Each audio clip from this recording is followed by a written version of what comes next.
न बैठो ना यार, बैठो ना। तो हम अरे चुनो ना यार, कुछ जानते हो, बैठो। ये तो मेरी मूर्खता से मुख्यमंत्री बना, इसको गवर्नर बनवा दीजिए। इसी बीच में माननीय मुख्यमंत्री चमक करके उठ गए और उठ करके अनाप शनाप ऐसी बातें बोलने लगे। हमको तो आश्चर्य हुआ कि वही नीतीश कुमार हैं जो पहले थे, आज से कुछ दिन पहले। हमको लगता है कहीं न कहीं उनकी दिमाग में कोई कमजोरियां है। अगर 4-5 महीना रह गया आगे तो फिर आपको कुत्ता भी नहीं पूछेगा। रहे हमको बात नहीं समझ में आ रहा है, इनको कुछ आइडिया है? ये तो मेरी गलती है कि इस आदमी को हमने बना दिया था मुख्यमंत्री। नहीं ठीक है, ये कोई सेंस नहीं है इसको, ऐसे ही बोलते रहता है, कोई मतलब नहीं है। हो गया। हम कह रहे थे कि आप ही लोगों के साथ रहिए। अध्यक्ष महोदय भाग के चलाया था 7 पार्टी में। अध्यक्ष अभी महोदय हम जान करके भगा दिए उधर। अध्यक्ष क्या उधर रहिए, इसीलिए हम कहेंगे बात हो गई है और सब समर्थन कर रहा है। प्रभारी मंत्री सुन लीजिए, बता रहे हैं, ये बहुत गलत सारे लोग समर्थन कर रहे हैं। और कोई सेंस है ये जो प्रचारित करता है? सुनो ना, बैठो ना यार, बैठो ना। अरे आप लोगों को जब छोड़ दिए थे, बैठिए, भूलिए मत, बात बोल रहे हैं। अरे भूलिए मत। अरे 13 में जब आप लोगों को छोड़ दिए थे, अब अकेले थे, तो हम अरे चुनो ना यार, कुछ जानते हो, बैठो। हम इसको बना दिए। इसके बाद जितना मेरी पार्टी का लोग था, सब हमको 2 ही महीना में कहने लगा कि गड़बड़ है, इसको हटाइए। और अंत में हमको बाध्य किया, तो फिर हम बन गए थे। कहता रहता है कि ये भी मुख्यमंत्री थे। अरे क्या मुख्यमंत्री था? ये तो मेरी मूर्खता से मुख्यमंत्री बना। आप ऊपर वाला भी जान लो। आप बिना मतलब का रोज इसको पब्लिश करते हो, कोई सेंस है इसमें?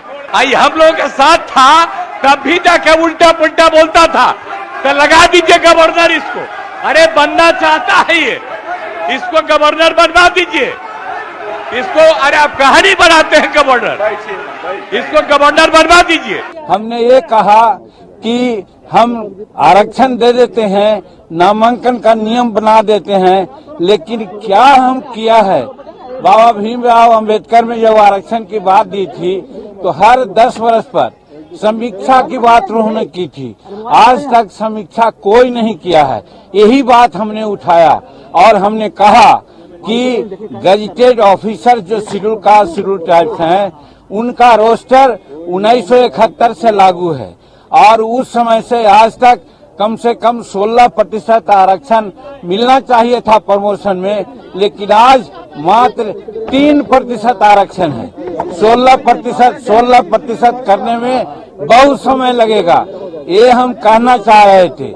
इसी बीच में माननीय मुख्यमंत्री चमक करके उठ गए और उठ करके अनाप शनाप ऐसी बातें बोलने लगे। हमको तो आश्चर्य हुआ कि वही नीतीश कुमार हैं जो पहले थे, आज से कुछ दिन पहले। आज लगता है कि वो दूसरे रूप में यहाँ परोसे गए, दूसरे रूप में आए। हमको लगता है कहीं न कहीं उनकी दिमाग में कोई कमजोरियां है, इसके चलते वो ऐसा बोल रहे हैं। और हम उनके बारे में कहना चाहते हैं, वो बार बार तुम ताम की बात करते हैं। आप जोड़ लीजिए, 1985 में वो विधायक बने, हम 1980 से विधायक हैं। उम्र में वो 74 साल के हैं, उम्र में हम 80 साल के हैं। तो वैसी परिस्थिति में तुम ताम करना कहाँ का उचित है, उसमें भी विधानसभा में। इसलिए हमको लगता है कि मानसिक संतुलन वो खो बैठे हैं, इसलिए वो ऐसा करते हैं। पहली बात। दूसरी बात, एक बार बार कहते हैं हमने तुमको मुख्यमंत्री बनाया। देहात में कहा जाता है कि भले भैया सिर मुड़ाती है, उसको दोहे में चुचुअट होती है, कीड़ा काटता है तो वो सिर मुड़ाता है। उसी प्रकार से नीतीश कुमार 2014 में हार गए। सब लोग कहने लगा नीतीश कुमार इस्तीफा दो, इस्तीफा दो। अपनी लाज बचाने के लिए एक सीधा साधा आदमी को मुख्यमंत्री बनाने का काम किया। जीतन मांझी को उन्होंने अंडर एस्टिमेट किया था, समझ लिया था कि ये तो भुइयां मुसहर का परिवार है, हम जो कहेंगे वो करेगा। आप लोग भी इसका गवाह हैं कि 2 महीना तक मुख्यमंत्री के रूप में उनकी बातें हमने कही। आप लोगों ने कहा कि जीतन मांझी रबर स्टैंप हैं, जीतन मांझी रिमोट से चल रहे हैं। सही बात है, हम आपको धन्यवाद देते हैं। आपकी इन बातों ने हमको प्रेरणा दी और प्रेरणा के बाद हम जब काम करने लगे तो यही इनके चमचा लोग कहा, ए नीतीश बाबू, जीतन मांझी को आप बनाए थे कि जो कहिएगा सो करेगा, तो ऐसा न करके राजहित में ऐसा ऐसा निर्णय ले रहा है, अगर 4-5 महीना रह गया आगे तो फिर आपको कुत्ता भी नहीं पूछेगा। निश्चित रूप में जीतन मांझी आगे का मुख्यमंत्री होगा। तब इसको हटाने के लिए इन्होंने क्या क्या नहीं किया। हमने इनको कहा कि आप फालतू इतना काम कर रहे हैं, इतना काम करने की जरूरत नहीं है। 2005 में आपने हमको मंत्री बनाया था और लोगों ने कहा कि एक दागी मंत्री आ गया है, तो 4 घंटा के अंदर हमने इस्तीफा दे दिया था। अगर आप चाहते कि मुख्यमंत्री पुनः हम बनना चाहते तो हम इस्तीफा दे देते, इसमें कहीं कोई दो बात नहीं। लेकिन ये बहुत लोगों के कहने पर क्या क्या उस समय कारगुजारी की आप लोग सब लोग जानते हैं।